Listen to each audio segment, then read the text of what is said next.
नमस्कार दोस्तों, मैं धनंजय कुमार। आज की इस वीडियो में हम बातचीत करने वाले हैं पवन सिंह के एक नए गाने के बारे में। तो वीडियो को लास्ट तक देखते रहें और जो लोग मेरे चैनल को भी तक सब्सक्राइब नहीं किए हैं वो लोग कर लें, क्योंकि हमारे चैनल पर भोजपुरी का हर खबर सबसे पहले आता है। तो सबसे पहले आप सभी को बताना चाहता हूँ पवन सिंह का गाना साड़ी त्योहार गुलाबी, इस गाने के बारे में। साड़ी त्योहार गुलाबी इस गाने को लिखे हैं झूलन, गाने में संगीत दिए हैं मधुकर आनंद, गाने को गाए हैं भोजपुरी के पावर स्टार पवन सिंह और प्रियंका सिंह ने। पवन सिंह का ये गाना बहुत ही बवाल और कमाल का होने वाला है, जो कि आप सभी को ये गाना बहुत ज़्यादा पसंद आने वाला है।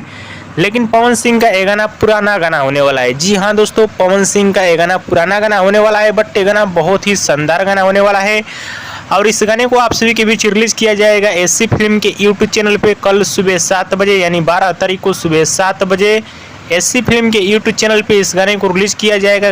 गाने को सुनिएगा, बहुत ही शानदार गाना होने वाला है। बाकी कंपनी वाला ने कुछ नया तरीके से पोस्टर बना दिया है व्यूज़ के लिए, लेकिन ये गाना पुराना होने वाला है। वीडियो पसंद है तो ज़्यादा लाइक करें, कमेंट करें, शेयर करें, सब्सक्राइब करें। धन्यवाद दोस्तों।